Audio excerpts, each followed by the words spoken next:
All right, last time we're going to run river on this drill for a while. This is a 3-leg pattern blind and we're finishing up here. I think this is his 5th or 6th session. We've tightened it up on the middle and left and right legs. So it's nice and tight. So you're going to see him run nice and tight up against that middle pile. We are finishing this up by having him with bumper in mouth and going to each one of these piles, and now he's going because I'm telling him to, not because he wants to. So let's take a look at River running here. And again, this is I believe the 5th or 6th time I've been running off this mound in this location, so he should be very familiar with it. So we begin by lining to the long pile on the right, and it's very tight up against that middle pile of bumpers. So we're going long first and then long left, and then I'll bring him back to the short middle. So no problem there, didn't have to handle. Again, I've got a big pile of bumpers this time in the middle pile there, so there's lots of bumpers there to run past. Lots of temptation to stop and pick one of those up, but so far he hasn't done that, which kind of surprises me. Okay, good dog. I'm gonna line him up for the left one. And I'm telling him dead bird way back. Dead bird way back. Good. No problem there. So we got 2. We'll bring him back and line up on the middle pile. This will be an easy cue for dead bird, easy. And I'll send him very softly. Make him sit. There you go. Easy, easy. Back.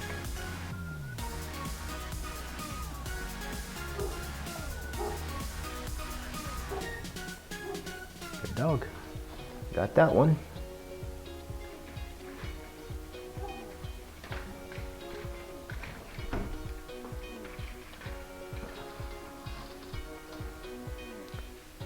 And then we'll run through at least once here. Go to the middle pile, stop him, cast right and left. So that's what I'm going to be doing here. I'm going to cast out a suction, and I'm trying to get him as close to that pile as I can. So he's very close. He's only within about 10 yards of that pile. And I cast him off. Good job. Look how much cleaner that left angled back is too. I mean, when I started this was more of an over than a straight back, but now that's really cleaned up nicely. Pretty happy with that. Good dog.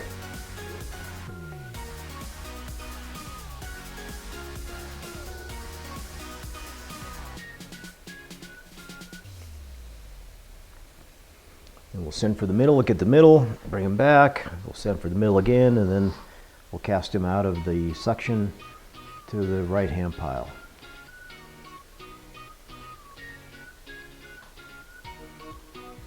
Pretty good. I decided to put like 10 to 15 bumpers out at that middle pile. This is the first session I've done that. Before it's only been like 4 or 5, just because I didn't want too much temptation there when I'm teaching this, to go back to that middle pile or past that middle pile and try and grab a bunch of bumpers. But you can see this time, boy, I get him really close, and I'm surprised I could stop him. He turns around nicely too, so a nice angled right back cast. And I'm not giving verbals here, I'm just stopping him, having him look at me, and then casting. Lots of praise, because this was a really good job. So right now I feel very, very comfortable that he understands this drill very well. So now, because I believe he's got one of those old Bumper Boy bumpers in his mouth, they're a rubber bumper and they're easier to hold.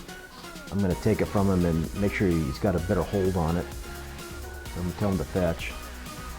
And now we're going to cast bumper in mouth to the middle pile. He's got a bumper in his mouth here. It's hard to tell from the back view. Stop him. Cast.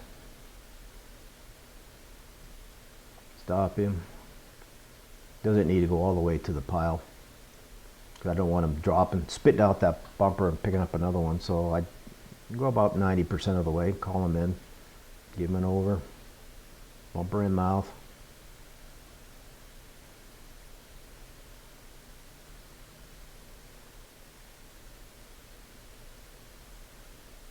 See, he's holding on to that bumper, just casting with the bumper in his mouth.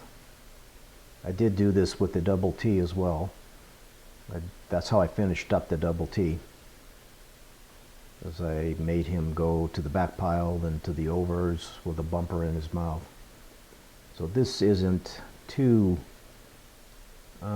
new to him. He has seen this before, but boy, it was 4 months ago that I did the double T. So good job.